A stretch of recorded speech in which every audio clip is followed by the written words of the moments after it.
तुम्हारी हर तकलीफों का मैं एक मुकम्मल जवाब हूँ। कभी वक्त मिले तो मुझे पढ़ लेना, क्योंकि मैं भारत का संविधान हूँ। तो जय हिंद साथियों, जय जवान जय किसान। तो साथियों, आज अपन इस वीडियो के अंदर समझने वाले हैं भारतीय संविधान की प्रस्तावना के बारे में। सबसे पहले शब्द आता है भारत का संविधान। जब भारत का संविधान तैयार किया गया था ना, तब एक इस बात पर भी बहस हुई थी कि अपने संविधान का नाम क्या रखा जाए। जैसे आप किसी टॉपिक का पाठ पढ़ते हो, कोई भी चैप्टर पढ़ते हो, उस पाठ का हमेशा शीर्षक होता है। जैसे दो बैलों की कथा एक हिंदी का पाठ है जो क्लास 10th के अंदर चलता है, उसका भी शीर्षक है दो बैलों की कथा। इसी तरह भारतीय संविधान था ना, उसका भी कुछ न कुछ शीर्षक होना चाहिए। भारतीय संविधान के आर्टिकल नंबर 393 में इसका उल्लेख है कि यानी भारतीय संविधान का शीर्षक क्या रखा गया था, भारत का संविधान। संविधान को पढ़ने से पहले संविधान की प्रस्तावना को पढ़ना बहुत ही जरूरी है।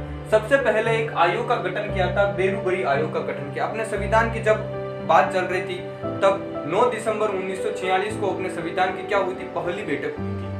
फिर उसके बाद क्या हुआ, सभा का गठन होने लगा। फिर एक आयोग का गठन हुआ था, बेरूबरी आयोग का गठन।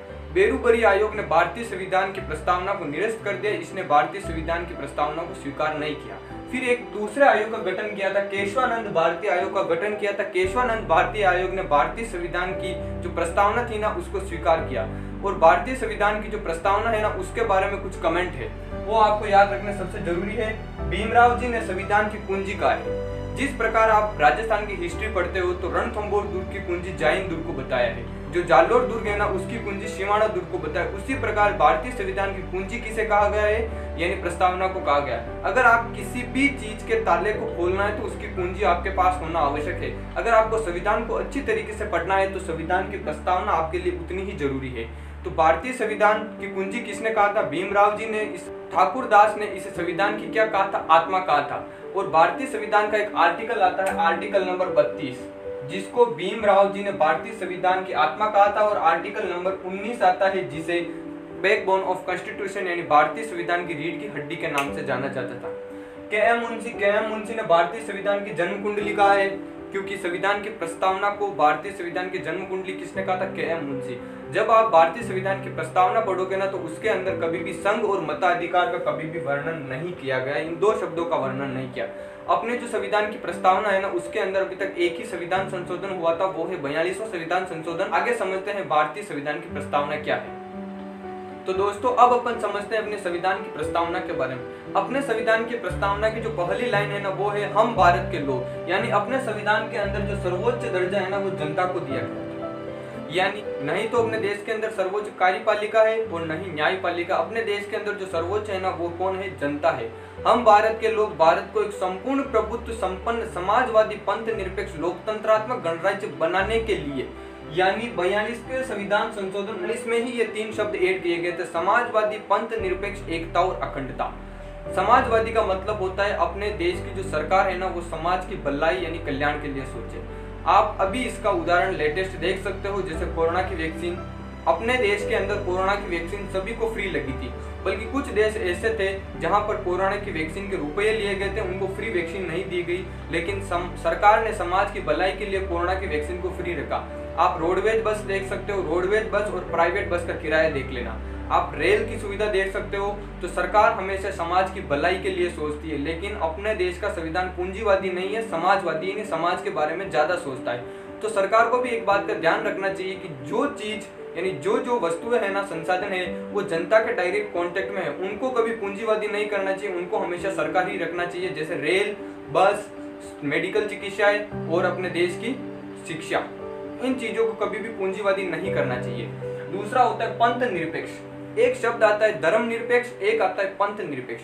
यानी धर्म निरपेक्ष का मतलब होता है धर्म से नफरत करना, यानी धर्म को बिल्कुल ही नहीं मानता। जैसे अपना पड़ोसी देश है चीन, वहाँ सब लोग नास्तिक, वहाँ सरकार किसी भी धर्म को बढ़ावा नहीं देती है। लेकिन अपना देश पंथ निरपेक्ष है, आप किसी भी धर्म को मानिए, उस धर्म को बढ़ावा दीजिए, उस धर्म को अपनाइए।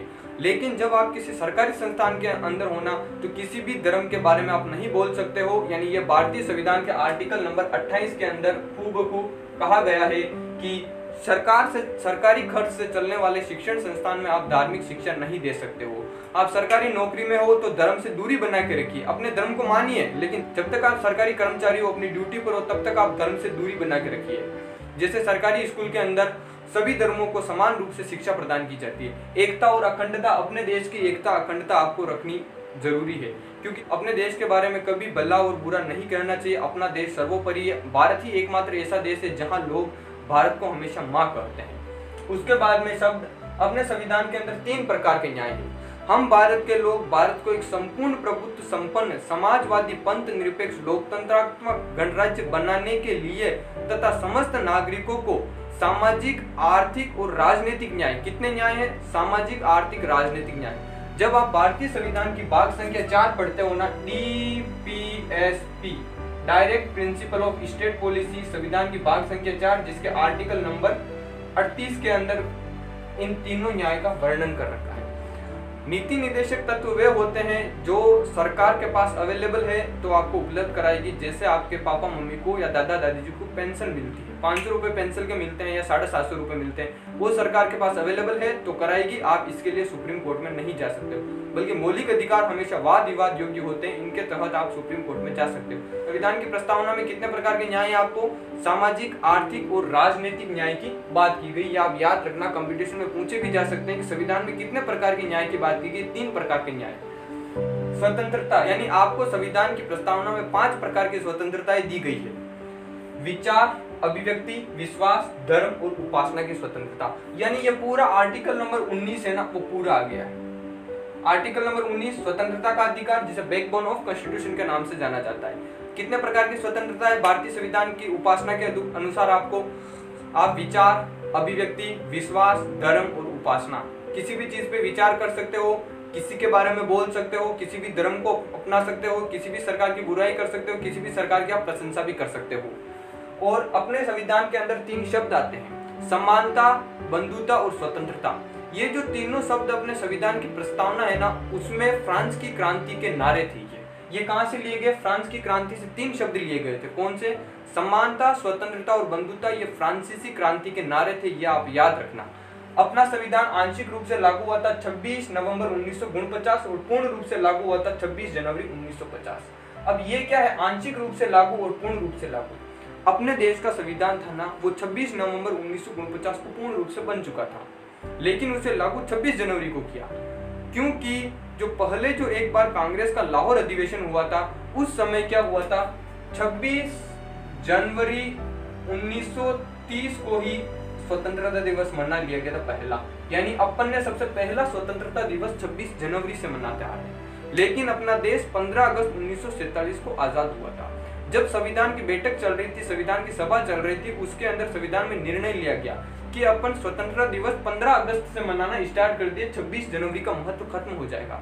तो उन्होंने कहा कि जो संविधान जो लागू करना है ना, देश के अंदर कानून व्यवस्था लागू करनी, संविधान को लागू करनी, उसको 26 नवंबर को न करके 26 जनवरी को लागू करते हैं, ताकि 26 जनवरी का महत्व खत्म नहीं हो।